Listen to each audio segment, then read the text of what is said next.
Hi guys, इस video में हम बात करेंगे KVS NVS PGT history tier 2 paper कैसा था, पेपर का लेवल क्या था, क्या रहेगी कट ऑफ, कंप्लीट एनालिसिस करेंगे इस वीडियो में।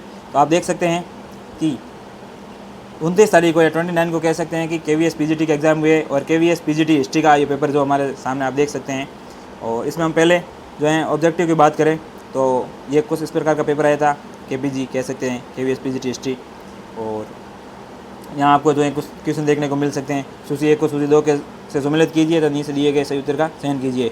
नाभादास, प्रियादास, जनानंद, कृष्णदास, कविराज, सामने भक्तमाला, टीका, सैन्य मंगल, सैन्य चरितमार्ग और भक्तमाला, ऐसे क्वेश्चन देखने को मिलेंगे। तो काफ़ी लेवल का था। महाभारत पर प्रथम मुद्रित संस्करण जारी कब किया गया था, उसके बारे में क्वेश्चन था। महाभारत का कथित नीलकंठ रचना किन किन स्थानों का प्रकाशित संस्करणों से संबंधित। तो इस प्रकार के जो क्वेश्चन आपको बहुत सारे देखने को मिले। इंडियन हिस्ट्री के, वर्ल्ड हिस्ट्री के, रोमन कैथोलिक चर्च से राज्य के अलग होने में अंग्रेजी सरकार किस भाग ने प्रमुख भूमिका निभाई। तो यहाँ यूरोप वाली निम्नलिखित में से कौन से यूरोप वासी 16वीं सदी के अमेरिका में बसने वालों में नहीं थे। और ईसाई शिक्षा तथा सुरक्षा के बदले स्थानीय अमेरिकी जनसंख्या को दास बना दिया गया। कुछ स्पेन के औपनिवेशिक प्रथम नाम बताइए, श्रम प्रथा का नाम बताइए। तो इस प्रकार के जो क्वेश्चन जो हैं थे ये प्री में थे, या फिर हम कह सकते हैं कि एक तरीके से ऑब्जेक्टिव में थे। और ये जो क्वेश्चन है ये डिस्क्रिप्टिव था। तो आप देख सकते हैं कि निम्नलिखित बिंदुओं के संदर्भ में नगर राज्य उरुक की अर्थव्यवस्था का वर्णन कीजिए, आयातित कच्चे माल की सूची बनाइए और उरुक के नगरीय विकास की विशेषताओं के कारण लिखिए। और मोहनजोदड़ो के स्थल पर पुरातत्व संबंधित निष्कर्षों के संदर्भ में निम्नलिखित वर्णन कीजिए। तो कुल मिला के ये इस प्रकार के कुछ देखने को मिले। सारे क्वेश्चन आगे हम जो हैं अलग अलग प्ले लिस्ट में जो है इसके डिस्क्रिप्टिव आंसर लेके आएंगे। तो आप जो हैं हमारे आगे आने वाले वीडियो में ज़रूर इनके आंसर देखेंगे। और आप क्या लिख के आए हो उसका भी अपना जो है कमेंट बॉक्स में ज़रूर कमेंट करिएगा। आपके पेपर कैसा हुआ वो भी बताइएगा। अलबरूनी के बारे में यहाँ क्वेश्चन आया है, खुद कास्ट, पाई कास्ट के बारे में यहाँ क्वेश्चन आए। तो कुछ इस प्रकार का जो है एक बैलेंस पेपर देखने को मिला है 11th और 12th दोनों की, और वर्ल्ड हिस्ट्री और जो है इंडिया हिस्ट्री हम कह सकते हैं इसमें शामिल करके इन्होंने अच्छे से पेपर तैयार किया था। अब हम कह सकते हैं कि इसमें सेफ स्कोर वगैरह क्या कितना रह सकता है उसके बारे में अगर हम बात करें तो कुछ चीज़ें हैं हमारे पास कि जो ऑब्जेक्टिव के साइज 60 क्वेश्चन थे तो लोगों ने 50 के आसपास अटेंड किए होंगे। तो सही तो सब थोड़े होंगे, तो इसमें काट पीट के आपके जो 40 क्वेश्चन आराम से बच जाएंगे। या फिर हम कह सकते हैं कि 35 से 40 का एक स्कोर है वो मान सकते हैं। 35 क्वेश्चन अगर किसी काट पीट के बन रहे हैं तो वो एक अच्छा स्कोर हो सकता है। और फिर हम डिस्क्रिप्टिव अटेंड तो सब करके आए, लेकिन मार्किंग कैसे होगी।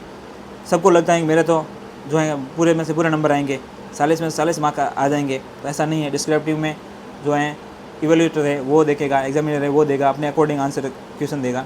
तो इसमें आप कह सकते हैं कि एक जो हमने बता दिए 35 के आसपास जो आपका एक स्कोर है, अगर इतने ऑब्जेक्टिव आपके सही बैठ रहे हैं तो इससे ऐसा नहीं है कि 35 ही सही है। इसके नियर अबाउट जो हैं प्लस माइनस 5 भी हो सकते हैं।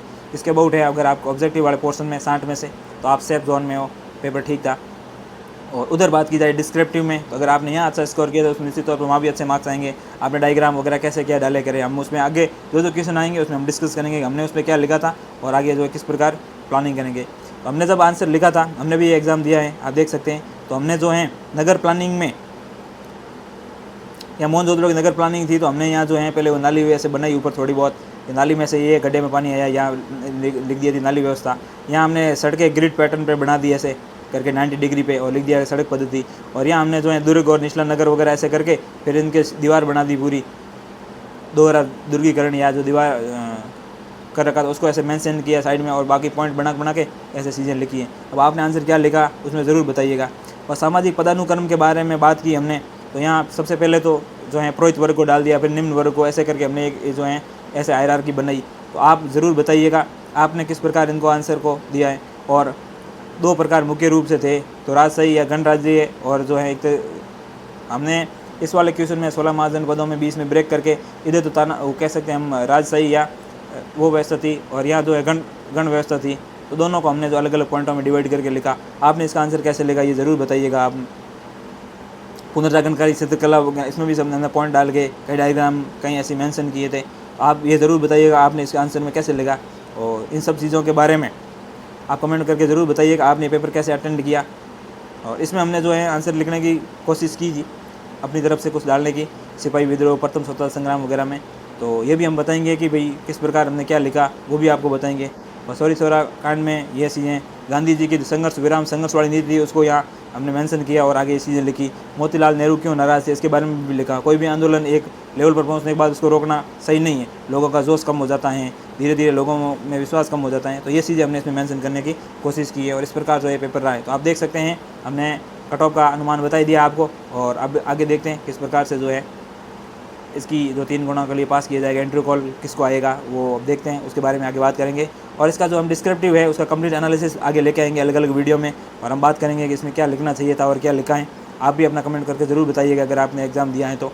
मिलेंगे किसी ऐसे इन्फॉर्मेटिव वीडियो में, तब तक के लिए हमें थैंक यू।